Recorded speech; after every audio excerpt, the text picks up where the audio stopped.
먹을 때까지는 마음이 대단히 편안했었는데 오후에 오니까는 이상하게 밑에 자리하고 여기하고 또 차이가 되게 많이 나는 것 같습니다.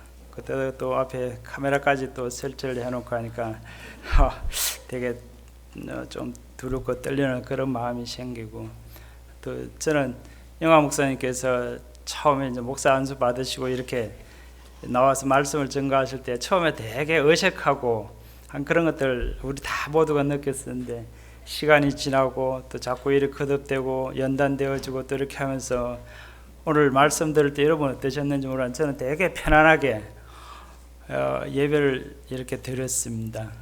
그런 것들이 어떻게 보면 우리에게도, 우리 이 자리에 앉아있는 모두에게도 다 훈련이 필요한 어떤 그런 과정이라고 생각하고, 오늘 또 지난주 오늘은 목사님이 안 계시고 해야 우리가 또 이렇게 자유롭게 또 목사님이 안 계실 때 할 수 있는 그런 말들을 이렇게 하고 하면은 좀 어떨까 그렇게 생각하고, 나름대로 목사님께서 집회를 가신다고 그러면서 말씀 준비해라 그 얘기하시길래 저는 그 목사님이 안 계시니까는 그렇게 뭐 또 해서 하면 되겠다 하고 이렇게 부담을 조금은 놓고 있었습니다. 그런데 설상가상으로 어제 오후에 이렇게 목사님 전화가 오셨더라고요. 목사님 웬일로 전화를 하셨지 하고 이렇게 전화를 받았는데 목사님 취소가 되어서 못 가니까는 그럼 다음에 해라 하는 그런 얘기가 아니고 준비한 만큼 그냥 편안하게 이렇게 말씀을 전가하는 그런 시간을 가지라고 그러길래, 참 목사님 계신 데서 한다는 게 좀 참 어렵고, 또 영화 목사님도 계시고 참 어려운 가운데서도 순종하는 베드로가 예수님의 말씀들을 듣고 이렇게 순종하면서 그물을 내렸던 어떤 그런 모습을 생각하면서, 또 그 영향은 되지는 않지만 또 가지고 느끼고 했던 그런 말씀들을 좀 이렇게 나누어 봤으면 싶습니다. 안 그래도 오늘 이래가 아침에 탁 일어나면서 응원을 이렇게 해주고 하는 그런 가운데서 딱 그러더라고요. 저 아빠는 항상 얘기를 하면은 그 예화를 드는 예시가 너무 길다는 얘기를 하더라고요. 저는 이렇게 조금 더 쉽게, 조금 더 알아듣기 쉽게 이렇게 풀어서 한다고 예화를 풀어서 이렇게 얘기를 하는데, 이래는 다 어느 정도 조금만 가면은 다 할 수 있는데 거기서 끝나야 되는데 계속 간다고 그러더라고요. 그래서 오늘은 설마 그러지는 않아야지 하고 참 뜨끔하더라고요. 그래도 이래는 보면 큰딸이라고 충고를 돌아서서 하는 경우 앞에서 이렇게 해주더라고요. 그러니까 우선에는 낯이 뜨겁고 뭐 그런 걸 얘기를 해야 하고 이렇게 조금 그런 마음이 생기지만, 또 돌아서서 보면 그렇게 우리의 잘못된 어떤 그런 것들을 지적해주고 또 바로잡아주는 것들이 참 굉장히 귀하다는 생각을 가지면서 오늘도 어김없이 예화를 들면서 또 말씀을 좀 나누도록 하겠습니다. 여러분들은 지난번에 벌써 작년입니다. 우리나라의 그 손흥민 선수와 영국에서 EPL 한국 우리나라 선수로는 그 득점왕을 이렇게 차지한 그런 사건들 한참 동안 언론에 이렇게 화제가 되고 있었는데, 어떻게 보셨는지 모르겠지만 전 축구를 좋아하지 않는 그런 입장에서도 그 사건들 하나를 보면서 참 많은 걸 이렇게 생각하게 되었습니다. 따지고 보면 우리하고는 전혀 무관한 어떤 그런 삶을 살아가고 있고, 그렇게 했는데도 우리의 신앙에 이렇게 접목할 어떤 그런 요소가 있더라고요. 그 얘기를 선수가 그 상을 획득한 그런 걸 보면서 참 아버지 선수의 어떤 그런 자질과 능력 이런 것도 참 중요하지만, 아버지가 그 스승인 아버지가 이렇게 가르치고 하는 그 과정들이 굉장히 중요하다는 걸 느꼈습니다. 다른 선수들과 통일하게 뭐 24시간을 이렇게 분배해서 훈련을 하고 하지만은 손흥민 같은 경우는 아버지가 이렇게 직접 가르치고 하면서 기본을 두고 있는 것들이 가장 기초적인 어떤 그런 것들에 충실해서 기초가 잘 되어 있을 때 네가 충분히 성적을 낼 수 있고 하는 그런 멘토로 이렇게 가지고 훈련을 시키고 하는 그런 모습을 보면서 참 도전을 굉장히 많이 받았습니다. 우리 신앙생활 하면서 우리가 매일 듣는 그런 말씀들 우리가 얼마나 소중히 여기고 있나 하는 그런 생각도 가지면서, 심지어 그 선수는 왼발을 잘 쓰는 선수입니다. 왼발을 잘 쓰지만은 아버지 생각에는 왼발만 잘 쓰는 어떤 그런 걸 가지고는 유명한 선수가 될 수 없다는 그런 사고방식 속에 네가 잘하는 거 말고 못하는 거를 더 강화를 시켜서 이렇게 해야만이 네가 훌륭한 사람이 될 수 있다고 강조를 하면서 오른발 잘 쓰게 하기 위해서 항상 습관을 그렇게 들였다고 합니다. 바지를 입을 때도, 어디 갈 때 외출할 때 바지를 입을 때도 습관적으로 그 친구는 왼발로 이렇게 바지를 입고 이렇게 하지만, 아버지는 딱 그런 거 하나도 놓치지 않고 오른발로 바지를 이렇게 먼저 이렇게 끼워 넣어서 이렇게 입는 그런 거 하나에서부터 선수들이 경기장에 그 많은 팬들 있는 가운데 그 그라운드에 들어설 때도 항상 우리 편한 왼발로 이렇게 들어가는 그런 것들을 이렇게 많이 보는데, 아버지는 강조를 했다고 그럽니다. 항상 너는 왼발로 들어가는 것이 아니라 무의식 중에라도 오른발로 이렇게 딛고 경기장을 들어가서 뛰어야 된다는 그런 것들. 심지어는 오른발 축구화를 못 신게 하기 위해서 이 운동화 축구화 안에다가 압정을 넣고 이렇게 했다는 그런 얘기도 아마 TV에도 언론에도 많이 나왔을 겁니다. 그래 보신 분도 계시겠지만, 압정을 넣고 따끔따끔하는 어떤 자극을 주면서 아픈 가운데서 그만큼 지가 잘 쓸 수 있는 그 발 말고 반대 약한 것들을 강화하기 위해서 하는 그런 모습을 보면서 우리의 신앙생활도 참 그런 모습이 필요하지 않나는 생각을 가져봅니다. 우리는 오늘 제가 이렇게 준비한 말씀은 사도행전을 통해서 이렇게 살펴볼 것인데, 말씀과 우리의 신앙생활의 가장 기초가 되는 말씀과 기도, 이 두 가지가 어떤 거 하나가 중요하다고 우리는 얘기할 수가 없을 것 같습니다. 우리가 하나님을 받는 그 말씀 얼마나 소중합니까? 그렇지만 또 우리가 그 하나만 가지고 이렇게 주님 앞에 살아가는 데는 어떻게 보면 참 역부족인 삶을 살 수밖에 없다고 생각할 수 있습니다. 우리가 가지고 있는 말씀과 기도가 균형을 잡아야만이 하나님이 원하시는 그러한 모습으로 나아갈 수 있다는 어떤 측면에서 서론을 이렇게 열어보겠습니다.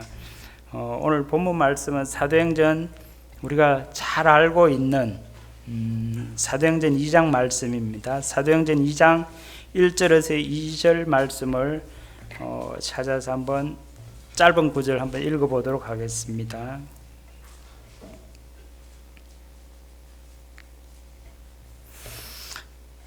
사도행전 2장 1절에서 2절 말씀입니다.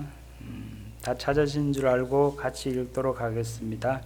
오순절 날이 이미 이름에 그들이 다 한 곳에 모였더니 호련히 하늘로부터 급하고 강한 바람 같은 소리가 있어 그들이 앉은 온 집에 가득하며, 뒤로는 또 이렇게 우리가 잘 아는 그런 말씀인데, 이 말씀은 오순절 성령이 임하시는 어떤 그런 사건을 이렇게 다루고 있는 얘기입니다. 물론 수도 없이 이 말씀들을 이렇게 들어왔고 했던 본문인데, 특별히 사도행전은 신약 성경에서 이렇게 유일한 역사서이기도 하고, 복음서 앞에 누가 요한복음까지 어떤 그 복음서와 뒤에 나오는 서신서들을 이렇게 연결하는 어떤 가교적인 역할을 하는 그런 책이라고도 볼 수가 있고, 그리고 예수님이 이 땅에서 성천하신 이후에 사도들의 어떤 그런 행적들과 제자들이 주님께 받은 어떤 그 복음을 이렇게 전하면서 그들의 삶을 이렇게 표현해놓은 어떤 그려내놓은 어떤 책이라고도 볼 수가 있습니다. 그리고 사도행전은 또 성령 행전이라고 할 만큼 성령의 역사가 많이 이렇게 드러나는 어떤 건 책이라고도 우리가 보고 있습니다. 특히 사도행전에는 제자들이 나오고 많은 교회들이 나오고 또 사도들이 이렇게 등장함으로써 성령의 인도하심을 따라서 하나님의 뜻을 이렇게 하나씩 풀어가는 그런 모습을 잘 보여주고 있습니다. 그런 모습 가운데 보면 성령님의 역사가 강력하게 나타나는데, 그 어떤 성령의 어떤 주도적인 역할은 성령님이 역사하시고 하는 그 모든 역할들의 중심에는 사람들의 역할, 즉 사도들의 역할을 이렇게 조금 더 축소시키지 않고 사람을 통해서, 제자들을 통해서, 사도들을 통해서 하나님의 말씀이 이렇게 확장되어 가는 걸 이렇게 볼 수가 있습니다.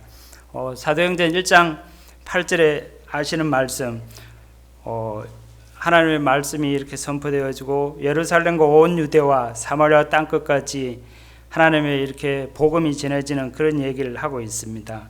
우리가 암송도 많이 하고 아는 그런 말씀인데, 하나님 나라가 이렇게 확장이 되어지고 또 교회가 성령의 임하심으로 교회가 이렇게 부흥되어지는 이런 얘기를 하고 있는데, 특별히 이 사도행전에는 참 그 사건들을 보면서 이렇게 달리 표현하고 있는, 좀 독특하게 이렇게 표현하고 있는 어떤 그런 구절들을 볼 수가 있습니다. 하여튼 성령의 본문에 읽은 그 성령의 오심을 이렇게 기념하는 어떤 오순절 사건, 그 특정한 사건을 이후로 인해서 교회가 굉장히 많이 발전하는 모습을 보게 되는데, 굉장히 폭발적으로 성장해가고 많은 역사들이 나타나는 걸 볼 수 있습니다. 따지고 보면 사도들이 그 당시에 보면 사람이 어떻게 저렇게까지 헌신을 할 수 있을까 정도로 사도들이 헌신을 하게 됩니다. 그리고 분명히 따지고 보면 성령의 역사를 해서 사도들이 그 성령을 힘입어서 이렇게 했던 일들인데, 어떻게 보면 사도들의 헌신으로, 순종하는 어떤 그런 헌신으로 인해서 예루살렘 교회가 유대로 사마리아로 땅끝까지 이렇게 복음이 전해지는 그런 모습을 보게 되는데, 독특하게 표현하고 있는 그 단어 하나가 여러분도 들어보셨겠지만 말씀이 왕성하여 말씀이 흥왕하여서 이렇게 힘이 있어졌더라 하는 그런 얘기를 하고 있습니다. 그렇게 표현하고 있는 구절들이 여러 군데가 나오는데 세 구절만 제가 찾아서 읽어보도록 하겠습니다. 사도행전 6장 7절에 하나님의 말씀이 점점 왕성하여 라는 말씀이 있고, 12장 24절에 보면은 하나님의 말씀은 흥왕하여 더하더라. 그리고 또 사도행전 19장 20절에 보면은 이와 같이 주의 말씀이 힘이 있어 흥왕하여 세력을 얻느니라. 성경을 이렇게 찾으시는 분도 계시는데 우리가 많이 들어본 구절입니다. 말씀의 표현은 조금씩 다르지만 하나님의 교회가 성장하는 데는 하나님의 말씀이 그만큼 중요하고 그 말씀으로 인해서 교회가 성장해 간다는 것을 이렇게 보여주고 있는데, 그 외에도 보면 참 사도행전을 많이 표현되는데 9장 31절과 또 9장 31절 16장 5절에도 보면은 그와 비슷한 얘기가 나옵니다. 말씀이 왕성하다는 직접적인 그런 표현으로는 하고 있지 않지만은 말씀이 사도들이 복음을 전하면서 말씀이 그가면서 교회의 숫자가 늘어나고 교회가 부흥해 가는 어떤 그런 모습을 이렇게 읽지는 않았지만 그 구절들에도 표현을 하고 있습니다. 이렇게 보면은 하나님의 말씀을 통해서 성령이 역사하셨고 또 하나님의 역사로 말미암아서 말씀이 이렇게 확산되어져 가는 것을 보면서 결국에는 하나님의 말씀을 통해서 열매를 이렇게 맺어가는 걸 이렇게 볼 수가 있습니다. 성경에는 보면 누가복음과 사도행전은 동일한 저자가 이렇게 기록을 했습니다. 누가복음하고 사도행전 기도를 강조를 하고 있고 또 성령을 굉장히 강조를 많이 하고 있습니다. 그런데 오늘 제가 드리고 싶은 얘기는 기도와 성령을 이렇게 강조하고 있지만 오늘 본문을 통해서 볼 때 말씀도 그만큼 강조를 하고 있는데 드러나지 않고 있다는 것을 여러분들의 얘기를 드리고 싶습니다. 그래서 어떻게 따지고 보면은 하나님의 말씀, 하나님의 복음이 잘 전해지고 하나님의 말씀을 잘 가르치고 또 그 말씀을 제자들이 잘 듣고 이해하고 소화해서 그들의 삶으로 이렇게 순종하는 어떤 그런 모습을 보면서 하나님의 말씀을 잘 가르치고 잘 배우고 또 잘 순종하는 어떤 그런 교회가 따지고 보면 마지막 시대를 살아가는 희망이 있는 교회고 또 사도행전적인 어떤 그런 교회의 모습에 가깝다고 이렇게 표현해 볼 수가 있을 것 같습니다. 그러면 오늘 본문에도 읽었지만 성령이 임하실 때 그들이 어디서 무엇을 했는지 한번 살펴볼 필요가 있을 것 같습니다. 오순절 성령이 임하실 때 그들이 뭘 하다가 도대체 자기들의 삶에 바빠서 뭐 이렇게 있는 가운데 성령은 결코 임하지는 않습니다. 그들이 무엇을 하고 있다가 성령을 받고 충만할 수밖에 없었는지 한번 살펴볼 필요가 있는데, 오순절 날이 이미 이름에 저희가 다 같이 한 곳에 이렇게 모여 있었다고 합니다. 그 사람들은 한 곳에 모여서 뭔 일을 했는지, 하늘로부터 호련히 하늘로부터 급하고 강한 바람 같은 소리가 있어 저희 앉은 온 집에 가득하며, 이 사람들은 분명 한 곳에, 그 한 곳을 여러 사람들 이렇게 표현을 합니다. 어떤 분들은 마가의 다락방이다 이렇게 표현을 하기도 하고, 마가의 다락방에 앉아서 기도하면서 성령을 받았다 이렇게 표현한 분들도 있습니다. 그렇지만 오늘 말씀에 보면 그들이 다락방에 모여서 이렇게 있었다 하는 그런 표현은 정확히는 없는 것 같습니다. 분명히 한 곳에 이렇게 모여서 그들이 무엇을 하고 있었냐면 앉아서 있었다고 이렇게 표현을 하고 있습니다.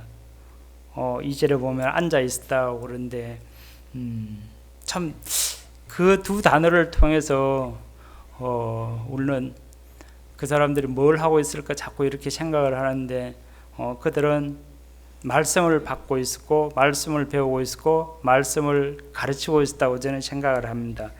이 당시에 유대인들은 이렇게 앉아서 이렇게, 물론 사도행전을 보면 기도도 이렇게 강조를 하고 있기 때문에 나중에 뒤에도 보면 뭐 저녁 기도에 힘쓰니라 하는 그런 본문들도 나오고, 또 12장에도 이렇게 가면은 마가의 다락방, 뭐 이렇게 마가 요한의 어머니 다락방에 이렇게 사람들이 모여서 집회도 하고 또 했다는 그런 기록들도 나와 있습니다. 근데 여기서 보면 이 당시에 유대인들은 앉아서 이렇게 기도하는 그런 전례가 없었던 걸로 저는 알고 있습니다.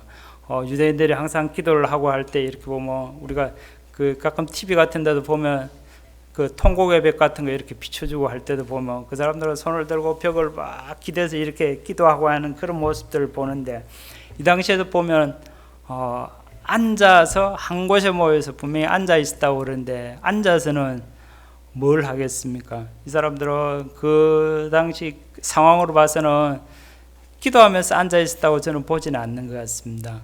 기도하면서 앉아 있는 것이 아니고 하나님의 말씀이 강론되어지고 하나님의 말씀을 사모함으로 받고 하는 어떤 그런 상황이라고 저는 보고 있는데, 구약 시대에는 거의 기도하는 모습들이 비슷비슷합니다.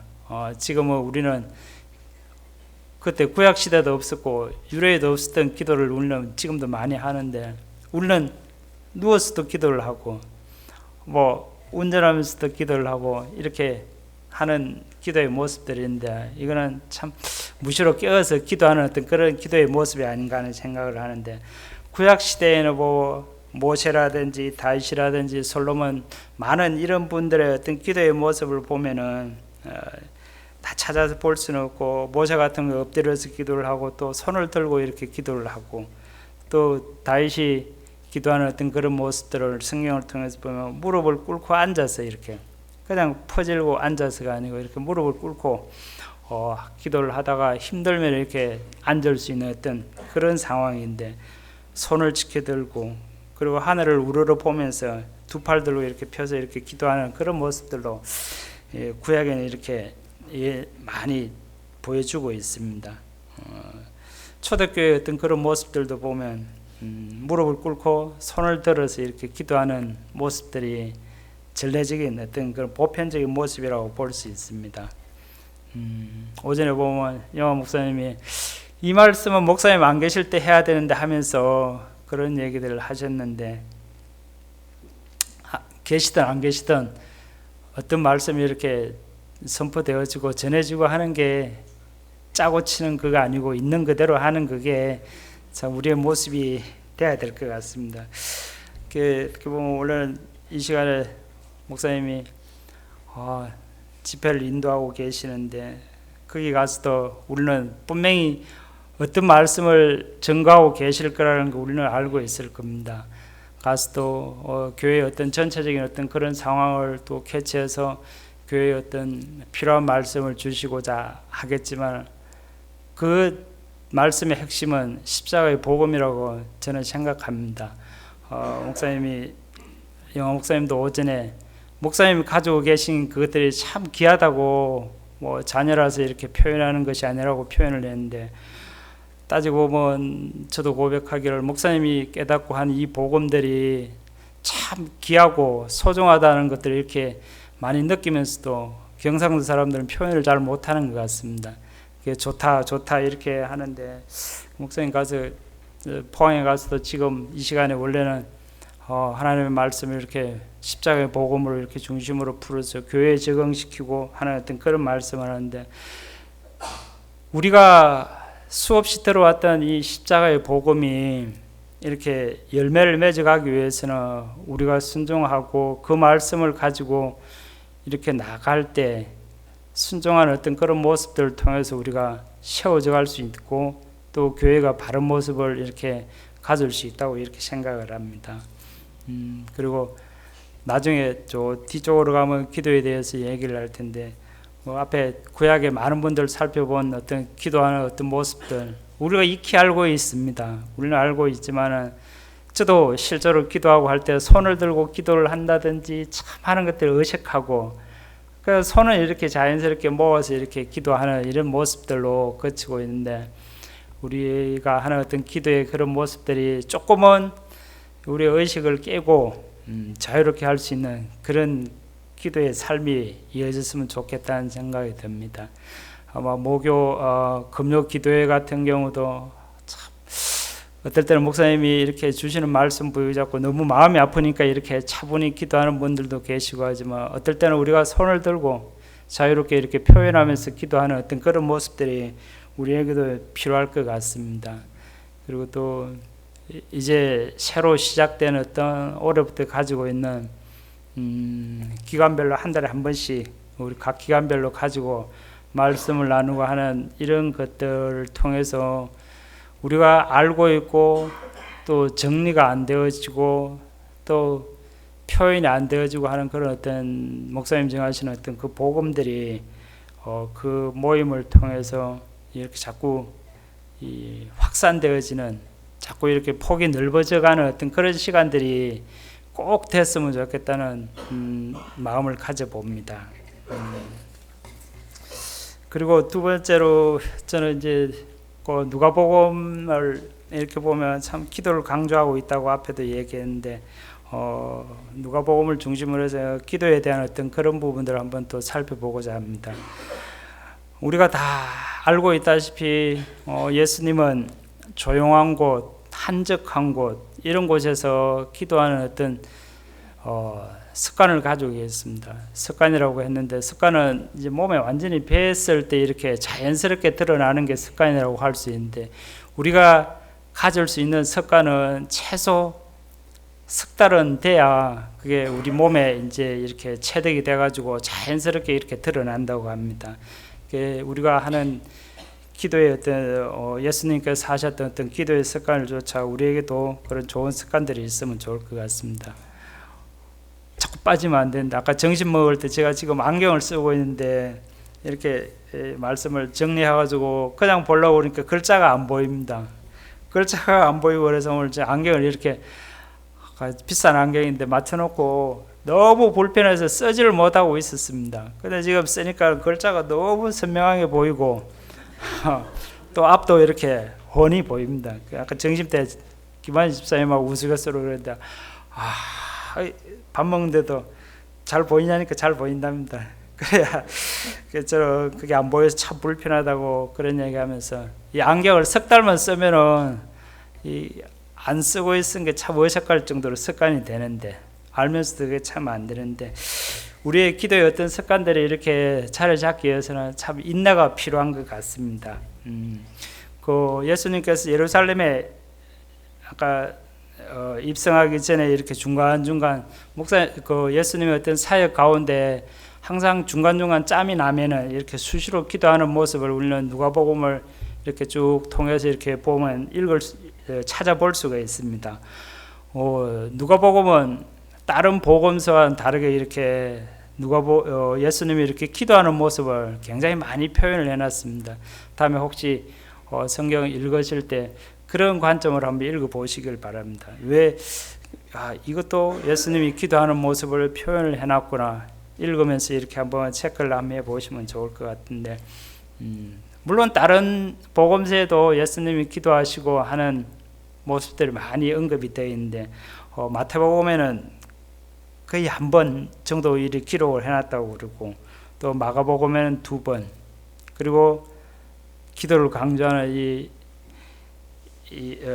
누가복음에는 5번 이상씩, 물론 3번께 5번일 수도 있습니다. 이렇게 기록을 해놨다고 하면서 기도를 강조하고 있는 모습이 되는데, 마태복음 14장 23절에 이런 말씀이 있습니다. 무리를 보내신 후에 기도하러 따로 산에 올라가시다 저물매 거기서 혼자 계시더니, 혼자서 이렇게 예수님 기도하시는 모습을 표현을 해놨고, 마가복음 1장 35절에 새벽 5일 미명에 예수께서 일어나 나가 한적한 곳으로 가서 거기서 기도하시더니, 6장 46절 말씀에는 무리를 작별하신 후에 기도하러 산으로 가시다, 이런 표현들이 있습니다. 쭉 가다 보면 항상 시간이 나고 뻑하면 이렇게 기도하러 가시는 예수님의 모습을 발견할 수 있고, 걸핏하면 산으로 또 기도하러 가시는 모습을 더 유심히 볼 수가 있습니다. 이 기도에 대한 말씀을 이렇게 준비하다 보니까 지금은 이제 기도원들이 많이 이제 없어지고 했는데, 초창기 제가 신앙생활하고 할 때 요럴 때 보면 한 20년 전, 30년 요 정도만 해도 전국적으로 보면 기도원이 굉장히 많으면서 기도의 어떤 붐이 이렇게 많이 일었던 적이 있습니다. 그 서울로 그 신학을 이렇게 하시고 전사님들이 저 삼각산에 가서 소나무 뿔을 잡고 능력 받기 위해 기도했다는 그런 얘기들 우리는 많이 듣고 하지만,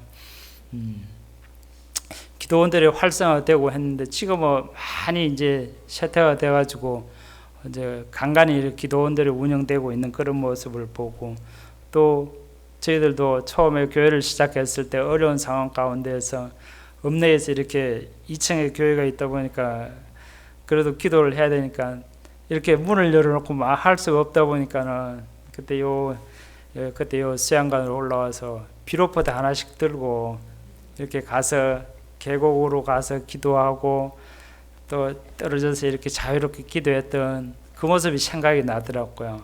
어떻게 보면 참 순수했고, 그러면서도 참 그런 모습 속에서 참 좋았던 것 같아요. 와서 뭐 주위에 뭐 어떤 그런 것들 구애 안 받고 자유롭게 좋은 공간에서 이렇게 기도를 하고 했는데, 따져보면 지금도 기도할 수 있는 공간은 참 좋은 것 같습니다. 특별히 요 누가복음에 보면 예수님께서 기도하시는 모습을 3가지로 이렇게 표현을 해놨는데, 하나씩 살펴보겠습니다. 누가복음 6장 12절 이 말씀 한번 찾아보도록 하겠습니다. 누가복음 10장 12절입니다.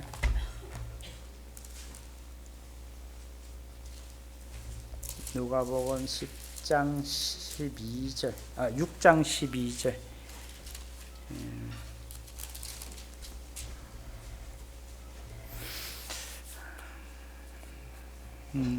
다 찾으셨으면 한번 읽어보도록 하겠습니다.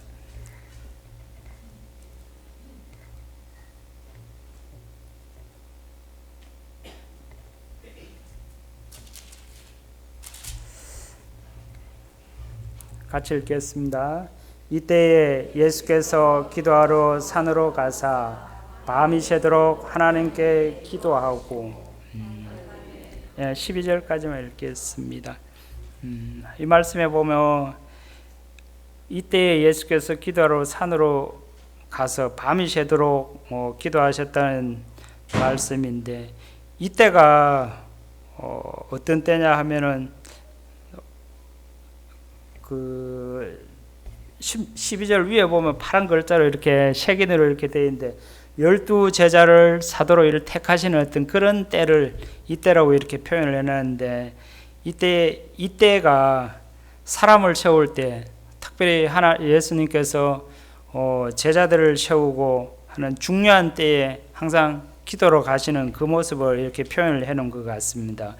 12 제자를 택하시는 이 사건 따지고 보면 예수님께서 자신의 후계자 제자들을 삼고 사도를 부르시고 하는 그것들보다 더 중요한 일이 어디 있겠습니까? 예수님께서는 이렇게 중요한 일을 앞두고 조용히 한적한 곳에 밤이 새도록 이렇게 기도하시는 모습을 보면서 우리에게도 우리가 가지고 있는 중요한 일들이 무엇인지 날마다 생각하고 우리가 기도하는 습관은 하는 어떤 형태는 보면 급하면 하거든요. 급하면 하는데 예수님의 어떤 본을 보이신 기도의 모습은 중요한 일을 앞두고 이렇게 기도하는 모습을 볼 수가 있습니다. 따지고 보면 우리는 교회에서도 지금도 보면 교회에서 직분자를 세운다든지 또 중요한 일들을 이렇게 앞두고 이렇게 금식기도 또 기간을 정해서 기도하는 어떤 그런 모습들을 볼 수가 있는데 특별히 직분자 저희들은 잘 이렇게 지나갔습니다. 몇 년 전에 이렇게 직분자를 세우고 하는 그런 과정들 물론 많은 분들이 기도를 하셨고 또 은혜롭게 이렇게 잘 진행되어져서 또 그분들을 또 열심으로 교회를 섬기고 있는 모습을 보게 되는데 어떤 교회는 보면 항상 이런 직분자를 세운다든지 교회의 어떤 중요한 일을 앞두고 교회에 이렇게 말이 많이 생깁니다. 또 이렇게 서로 간에 이렇게 나눔이 생기고 또 서로 못 믿어 하고 하는 그런 사건들 그리고 서로 이렇게 미워하고 하는 어떤 상처 어떤 이런 것들을 굉장히 많이 느끼게 되는데 그런 중요한 일들이 있을 때는 우리는 항상 무엇보다 더 우선적으로 기도를 해야 될 것 같습니다. 따지고 보면 이제 이런 일들이 많이는 있지는 않지만 또 현실적으로 우리 앞에 이렇게 다가오는 어떤 중요한 일들이라고 볼 수 있는 것들은 이제 목사님이 이제 은퇴를 이제 얼마 앞두고 또 쉽게 보면 많이 남았다고 그러면 많이 남은 것이고 또 얼마 남지 않았다고 보면 얼마 남지 않은 그런 기간인 것 같습니다. 이때껏 목회를 해 오시면서 나름대로 이제 정리를 또 해야 되는 어떤 그런 입장 가운데 있으시고 또 새로운 후임자를 이렇게 세우는 그런 과정들이 우리에게는 뭐 멀지 않는 가장 중요한 어떤 그런 일이 될 것 같습니다. 따지고 보면 목사님이 이렇게 이루어 놓은 것들 쭉 가지고 오는 어떤 십자가의 복음을 전하는 어떤 복음적인 어떤 그런 패턴으로 교회를 가지고 왔는데 따지고 보면 또 후임자를 정하는 어떤 그런 과정들 속에 우리가 기도함으로 은혜롭게 되어야 되겠지만 그 패턴을 쭉 이어갈 수 있는 그런 것들이 굉장히 중요한 것 같습니다. 따지고 보면 쭉 어느 정도 이렇게 가져왔던 그 패턴을 감독이 바뀌었다고 그 다음에 다시 어떤 이렇게 패턴으로 이렇게 바뀌어가는 그런 것들보다는 쭉 가져왔던 우리 몸에 배워왔고 우리가 가지고 있는 그 신앙의 체계들을 쭉 그대로 가지고 그것들이 더 성화가 되어서 이렇게 계속 이어져 갈 수 있는 어떤 그런 문제점들을 놓고 있는데 우리가 이런 부분들을 위해서 쉼없이 기도를 해봐야 될 것 같습니다. 앞에 여러 구절들을 통해서 이렇게 살펴본 것처럼 예수님은 중요한 일을 앞두고 밤이 새도록 기도하신 모습을 보면서 우리가 가지고 있는 중요한 일들이 무엇인지 날마다 생각하시면서 우리도 땀방울이 맺히도록 이렇게 기도를 해야 될 것 같습니다. 그리고 또 한 구절 보면 누가복음 5장 16절에 보면 또 이런 말씀이 있습니다. 빠르신 분들은 찾으셔도 될 것 같습니다. 누가복음 5장 16절 바로 한 장만 더 앞으로 가면 되겠습니다. 예수는 물러가사 한적한 곳에서 기도하시니라.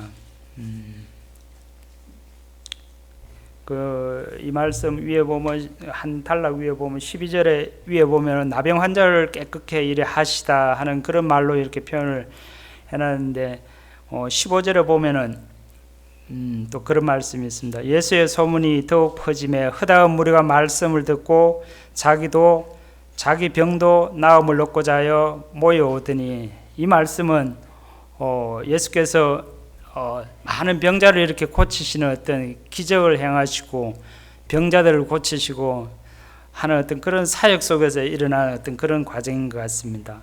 많은 사람들이 자신의 어떤 질병도 낫고 또 말씀도 듣고 하려고 굉장히 많이 모여들었던 것 같습니다. 지금 요즘 같은 경우는 뭐 기도회를 부흥회를 한다, 뭐 말씀 집회를 한다 해도 사람을 일부러 모아야 되지만, 그 당시에 어떤 예수님의 어떤 그런 행적들로 이렇게 보면 그걸 보는 게 가장 빠르거든요. 그 보고 소문 듣고 수많은 사람들이 이렇게 몰려오는 모습을 보게 됩니다.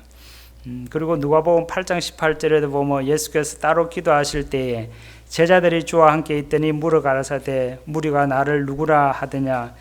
대답하여 가로되 세례 요한이라 하고 들어는 엘리야라, 들어는 옛 선지자 중에 하나가 살아났다 하나이다 하는 이 말씀을 통해서, 이 두 구절을 통해서 우리가 볼 수 있는 것은 사람들 어떤 육신적인 어떤 그런 문제들로 인해서 많은 사람들이 몰려오고, 또 심지어 그 요한복음에 보면 그런 6장에 보면 그런 구절들이 있습니다. 그 오병이의 어떤 그런 기적들을 이렇게 많이 행하시고 병자를 고치시고 많은 기적들이 일어남에도 불구하고 이제 사람들 너무 막 그거 하다 보니까는 예수님을 이제 표현인사가 잡아다가 자기들의 임금으로 삼으려고 하는 그런 구절도 나온 데가 있습니다. 그 예수님은 이렇게 많은 사람들의 인기가 있고 또 많은 사람들에게 이렇게 주목을 받고 있을 때, 많은 사람들이 이렇게 몰려오고 하는 어떤 그런 상황 속에서 인정을 받고 하는 어떤 그런 상황 속에서 예수님은 한적한 곳을 또 찾아서 이렇게 기도하는 걸 볼 수가 있습니다. 중요한 일을 앞두고 기도를 하셨고, 또 인기가 좋고 잘 나가고 할 때 예수님께서 기도하는 이 모습을 우리에게 보여주고 있는 것 같습니다. 우리가 하는 일들 중에서도 보면 내가 잘 나가고 있을 때 우리한테는 항상 따라오는 것들이 있습니다. 우리가 하는 일들이나 잘 될 때라든지 안 될 때 뭐 여러 가지 일들이 있지만, 특히 잘 될 때, 우리가 하는 일들이 잘 되고 있을 때, 그럴 때 우리가 조금 더 경각심을 가지고 조심을 해야 되는데, 우리는 항상 이 잘 되고 할 때, 뭐가 잘 풀리고 할 때 어깨가 올라가고 또 이렇게 좀 자신감이 생기고 어떻게 보면 교만해질 수 있고 하는, 따지고 보면 마귀에게 틈을 줄 수 있는 그런 것들을 우리가 잘 염두에 두고 우리가 잘 될 때, 인기가 있을 때, 그럴 때 항상 조심을 해야 될 것 같습니다.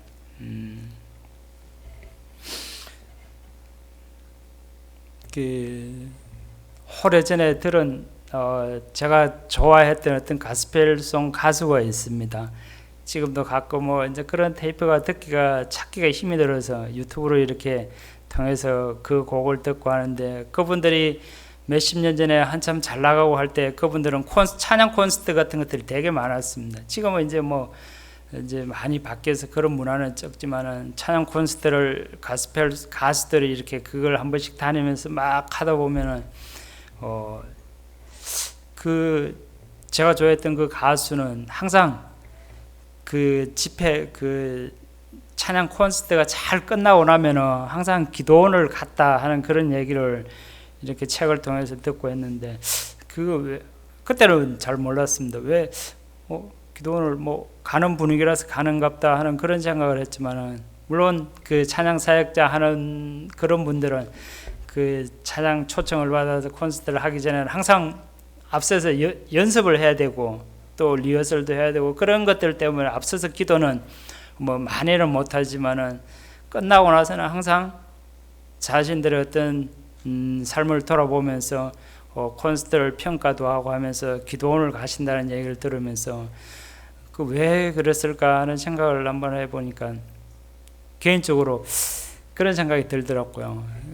참 콘서트 이렇게 하면 인기가 대단합니다.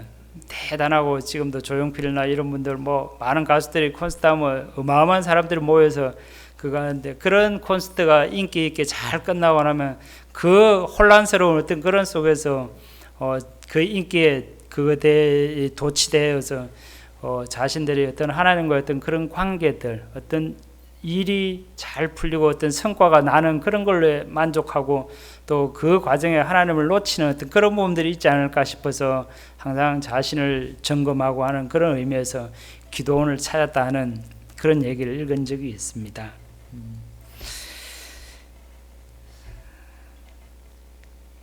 아까 목사님께서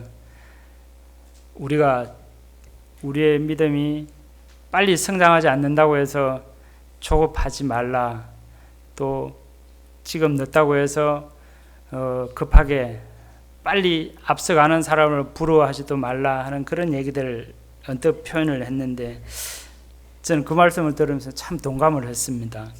우리가 목사님이 가지고 가시는 어떤 가지고 복음을 가지고 가는 어떤 공을 들고 가는 어떤 그 속도보다 우리는 되게 늦는 것 같습니다.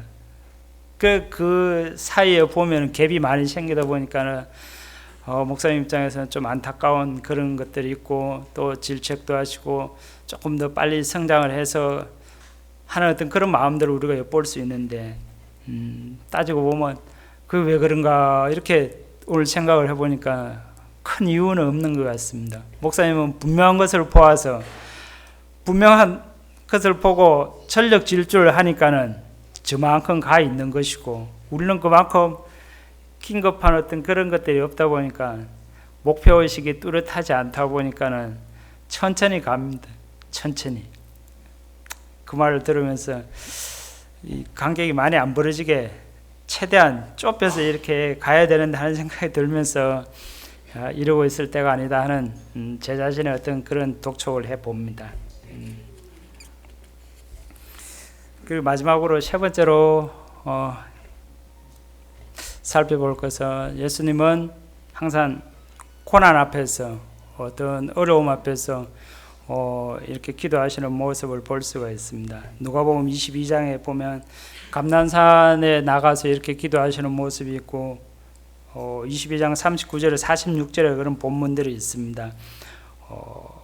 우리가 잘 알고 있는 겟세마네 동산 저 십자가 이렇게 고난 받으시기에 앞서서 이렇게 기도하는 모습을 볼 수가 있습니다.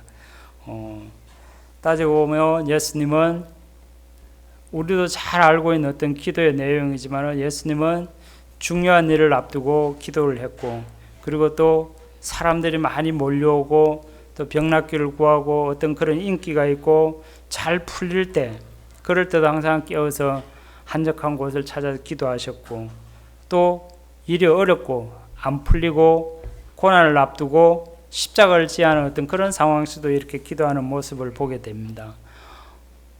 따지고 보면 이 세 가지 어떤 모습 속에 우리는 언제 기도해야 되나 하는 그런 생각을 해보게 되는데 앞에 얘기했다시피 우리는 항상 깨어 기도해야 될 것 같습니다. 중요한 일 또 일이 잘 풀리고 잘 풀릴 때는 우리 자신을 돌아보고 겸손히 이렇게 엎드릴 수 있는 그런 마음들이 있어야 되고 우리가 잘 일이 안 풀려도 기죽을 필요 없고 또 희망을 가지고 이렇게 주님 앞에 나가는 그러한 일들이 있어야 될 것 같습니다. 참 물론 기도가 약한 것 같아요. 따지고 말씀 듣는 어떤 그런 것들은 많은 시간을 가지지만 우리가 주님 앞에 기도하는 어떤 그런 시간들은 의외로 참 적다는 생각을 하면서 저는 나름대로 기도를 이제 저녁 시간에 이렇게 정리하면서 하는 어떤 그런 기도들보다는 아침에 조용할 때 이렇게 기도하는 그런 시간들을 조금씩 가지고 있는데 항상 이제 춥다고 환경에 매여서 춥다고 교회에 나와서 기도하지 못하고 하다가 요즘은 한 번씩 내 자신과 어떤 싸움 그렇게 하면서 이렇게 기도를 하러 이렇게 새벽에 이제 한 번씩 옵니다. 잠을 일찍 일부러라도 알람 시간이 항상 맞춰놓고 있는데도 보면 못 일어날 때 많고 그 소리가 소음으로 들리고 할 때 많은데 그래도 1년 내에 그 시간을 알람이 울리는데 일어나서 이렇게 수양관에 이렇게 올라와서 이렇게 조용한 곳에 이렇게 기도를 하면은 딱 들어오면 저는 혼자 딱 들어와서 이렇게 기도를 일이 딱 하려고 그러면 뭔가 조금은 이제 좀 그런 게 생기는데, 항상 딱 보면 들어오면 사모님이 저쪽에 기도를 하고 계시고 목사님이 이쪽 앞쪽에 요리 기도를 하십니다. 이렇게 두 분이 이렇게 기도를 하고 계시면 저는 딱 문 열고 들어오면서 조용히 들어옵니다. 조용히 들어오면서 굉장히 든든한 어떤 그런 걸 많이 느낍니다. 아무도 없는데 들어와서 이렇게 기도하면 조용하기는 조용하지만 이게 조금은 뭔가가 조금 마음에 정리할 시간이 필요한데, 목사님이 기도를 하고 계시고 사모님이 자리에 앉아서 기도하고 계시고 하는 그 모습 보면서 마음이 되게 든든하고, 또 그럴 땐 기도가 더 잘 되는 걸 이렇게 저는 경험을 하고 있습니다. 누군가 우리의 어떤 기도하는 그 모습을 보고 힘을 얻고 또 위로를 얻는다면 그런 것들도 다 하나님 나라를 세워가는 어떤 그런 방편들이 되는 것 같습니다. 우리의 기도가 참 중요한데, 우리의 기도는 아버지를 생각하고 아버지를 의지하면서 겸손한 마음으로 지속적으로 이렇게 기도해야 될 필요성이 있는 것 같습니다. 따지고 보면 우리가 굉장히 많은 기도를 합니다. 다양한 기도를 하는데 우리가 하는 이 수많은 기도 중에 진짜 이 기도를 내가 왜 하고 있는가 하는 그런 질문들을 한 번씩 던져볼 필요가 있는 것 같습니다. 우리가 매일 주님 앞에 간구하고 구하고 하는 것들 중에 내가 왜 이 기도를 실제로 하고 있는지, 그런 것들을 날마다 한 번씩 점검을 하는 어떤 그런 시간들이 되었으면 좋을 것 같습니다. 큰일 났습니다. 한 시간이 넘어가 버렸습니다. 이게 너무 예화를 많이 들다 보니까 이렇게 늘어난 것 같은데, 아침에 저는 그 영화 목사님 딱 여기 단에 서서 말씀 전하실 때, 우리 큰 목사님처럼 말씀을 그렇게 전할까 하고 시간을 봤습니다. 근데 오늘도 영화 목사님 차분하게 꼭 우리에게 필요한 어떤 그런 말씀을 쭉 풀어서 이렇게 정리를 하시는데, 시간도 거의 비슷하게 맞춰서 그렇게 하는 모습 보면서 나는 20분, 10분, 20분 빨리 끝나고 내려와야지 그렇게 생각을 했는데,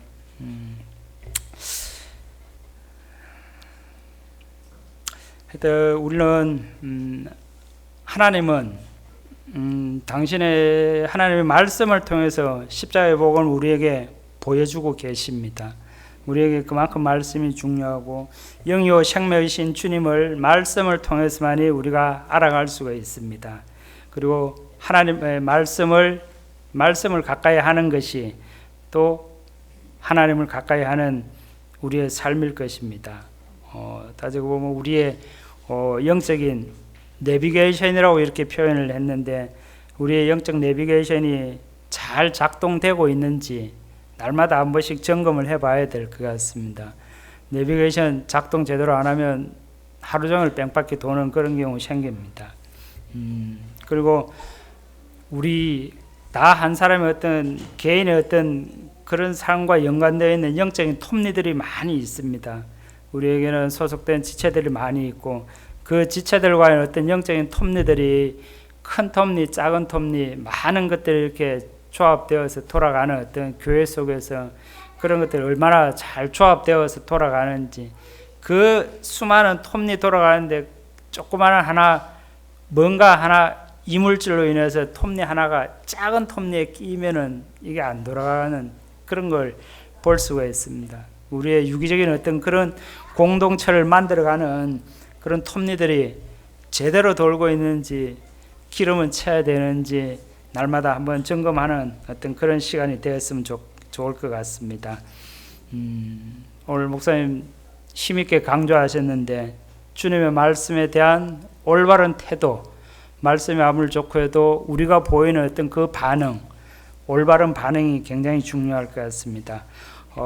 마지막으로 우리 영광스러운 교회가 하나님이 원하시는, 주님이 원하시는 어떤 칭찬받는 교회가 되기 위해서는 장황하게 얘기했지만 하나님의 말씀과 서로 유기적인 어떤 기도, 이 균형 있는 어떤 이런 것들을 잘 조화를 이루어서 우리 교회가 시간이 거듭될수록 희망 있는 교회가 되고 또 하나님이 기억하는 교회가 되고